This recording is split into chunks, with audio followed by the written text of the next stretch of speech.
को ये पढ़ा रहे हैं, ये भी बहुत मेहनत कर रहे हैं। तो मुहिम चला रखी है शिक्षा से वंचित ना रहे।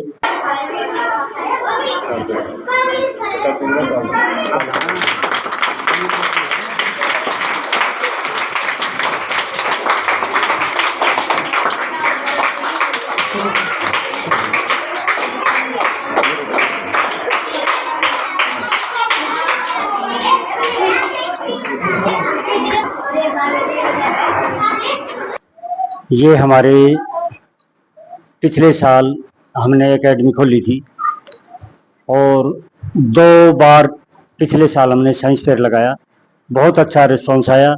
और आधुनिक युग में साइंस का बड़ा ही टेक्नोलॉजी ज़माना आ रहा है, तो हम बच्चों को ज़्यादा से ज़्यादा ऐसी शिक्षा देना चाहते हैं कि वो देश का विकास करें, आगे बढ़ें और बच्चों का फ्यूचर है वो ब्राइट हो।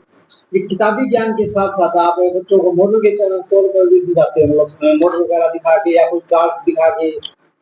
हम कोशिश यही कर रहे हैं कि हम प्रत्यक्ष रूप में बच्चों को वो चीज़ें दिखाएं अब जो हमारे जीवन में आ रही हैं। उसमें जैसे छोटे बच्चे हैं, हम जू में ले जाके और पक्षी पशु उनको रियल दिखाते हैं, भाई ये लाइन है, असली लाइन हम चित्र में देखते हैं, शेर देखते हैं।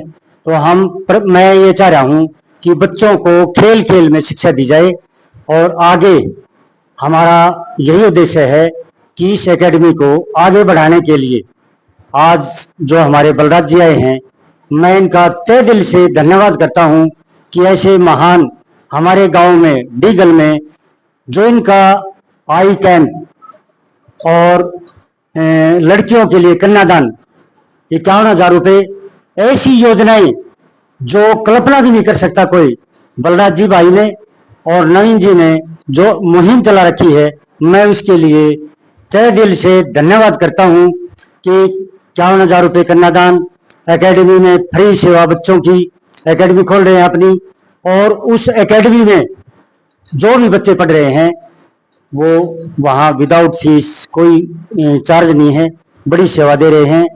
और हमारे स्कूल के बच्चों का भी नवीन जी ने किया है। अब भाई आज जैसे हमारा दशहरा है, एक बुराई पर अच्छाई की विजय है, आज बलराज जी ने वही काम किया है कि अपने इस एकेडमी में आके, और हम धन्य हो गए हैं।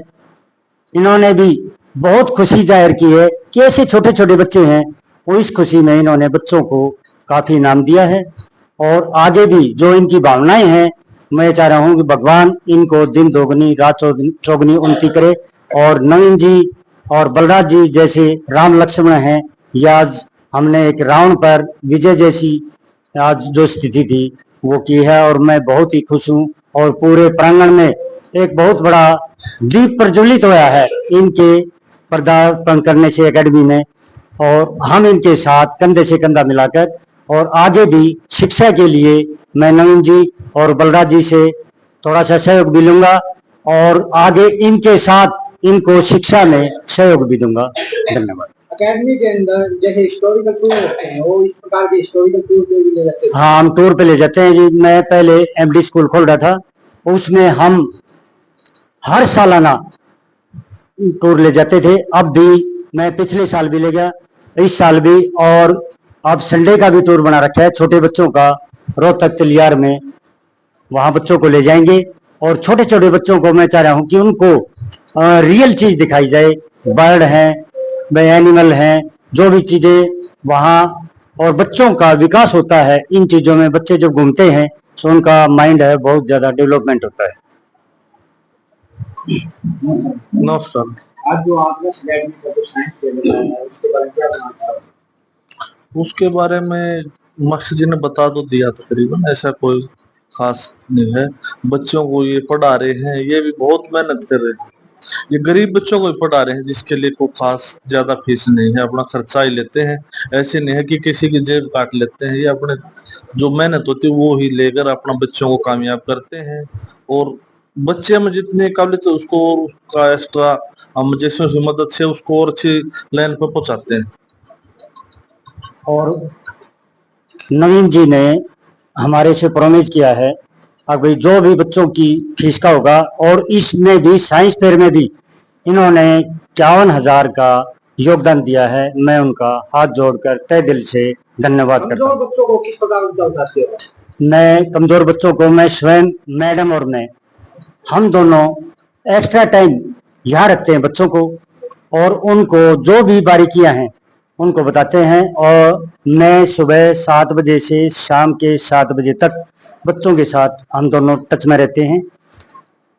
छुट्टी होने के बाद हम घर पे ट्यूशन के तौर पर बगैर पैसे बच्चों को बुलाते हैं, विदाउट फीस, और उनको बेटर एजुकेशन जिस तरह से कोई नहीं आता है, हम उनको उसका सॉल्यूशन करवाते हैं, उनको बताते हैं तरीका। अभी जो बच्चे वीक बच्चे हैं उनको 2 क्वेश्चन 3 क्वेश्चन देके धीरे धीरे हमने काफ़ी ऊंचा उठाया है। और हमारे पढ़ाए हुए जैसे नरेंद्र जी हैं, हमारे जो एमडी में थे, बहुत बड़े अधिकारी हैं वो। इसमें जो टोल टैक्स है इसमें एससी हैं वो अब फिलहाल, उन्होंने पूरे भारत में अपना नाम रोशन किया, और डीगल गांव का विशेष तौर पर नॉर्मल उन्होंने बच्चे और स्पेशल चाइल्ड में किस प्रकार अंतर डिसाइड करते हो? अंतर ये करते हैं कि कुछ बच्चे ध्यान नहीं देते, माइंड सबका लगभग बराबर होता है, लेकिन जब हम पढ़ाते हैं जो बच्चा ध्यान नहीं देता वहां पर वो धीरे धीरे पिछड़ना शुरू हो जाता है। और जो बच्चे बड़ा मन लगाकर पढ़ते हैं, ध्यान देते हैं, पेरेंट्स घर पे ध्यान देते हैं, तो वो बच्चे धीरे धीरे डेवलपमेंट हो जाते हैं। मैंने ऐसे बच्चे भी देखे हैं जो बिल्कुल गरीब घर के हैं, अनपढ़ के हैं, उनके अंदर बड़ी काबिलियत, और वो फर्स्ट सेकंड थर्ड बड़ी पोजीशन ले जाते हैं। उनके लिए चाहे फीस हो या न हो, मैंने ऐसे बच्चों को फ्री पढ़ाया है। अब भी हमारे पास कम से कम 20-25 बच्चे ऐसे हैं जिनको मैं निःशुल्क कोई फीस नहीं लेता। मैं अपनी केवल जो मेरी मेहनत है वो मिल जाए, वो भी नहीं मिलती तब भी मैं संतुष्ट हूँ। मैं पैसे का कभी भी लोभ नहीं करता, और मैंने जीवन में कभी भी नहीं किया, क्योंकि जब गांव सुधरेगा, भाई बच्चे अच्छे हो जाएंगे, हमारे गांव का डीगल का विकास होगा, हमारी बेरी ब्लॉक का विकास होगा, फिर हमारा देश का विकास होगा। तो हमने सबसे बड़ी खुशी यही है कि हम पैसों से वो नहीं है, कई हमारा वो करते हैं भाई स्कूल दे दिया, कोई बात नहीं, वो हमारी इंडिविजुअल वो थी, हम नहीं अफोर्ड कर पाए, पैसे लग गए, लेकिन फिर भी मैंने बहुत ऊंचा उठने की कोशिश की। इसमें सबसे बड़ा योगदान दिया है भोलू, जो भूपेंद्र है। जब मैंने स्कूल दिया, मेरे पास आया गाड़ी लेके, सर जी मैं स्कूल बनाने के लिए तैयार हूँ, 50 लाख रुपए मेरे पास लेके आया था, मैंने लिए नहीं, फिर भी 7 लाख रुपए मेरे को दे गया। बोला सर जी 4 लाख रुपए मैं आपको और दूंगा। 11 लाख रुपए का वो योगदान हमारे को दे गए थे। आज जो हम बैठे हैं ये उस भूपेंद्र भोलू की वजह से मैं यहाँ आगे बढ़ा हूँ, और इसमें अमित जी ने भी साथ दिया, और नवीन जी से मुझे बहुत ज्यादा अपेक्षा है कि हमारे को हम एजुकेशन के तौर पर हमारी बहुत ज्यादा मदद करेंगे। और मैं यही कामना करता हूँ कि भगवान उनकी बहुत इस काम को सफल करे। और बलराज जी हैं, उन्होंने आज हमारा दिल खुश कर दिया। धन्यवाद। हमारे दर्शकों को क्या मैसेज पहुंचाना चाहोगे? मैसेज ये पहुंचाना चाहूंगा कि जो भी गरीब बच्चे हैं वो बलराज जी और अपने नवीन जी के तहत मैं सभी को फ्री पढ़ाऊंगा, और उसकी हेल्प बलराज जी और नवीन जी भाई हमारी हेल्प करेंगे। और मैं चाहूंगा कि कोई बच्चा शिक्षा से वंचित ना रहे, डीगल गांव में या अपने पास पड़ोस के गांव में कोई भी।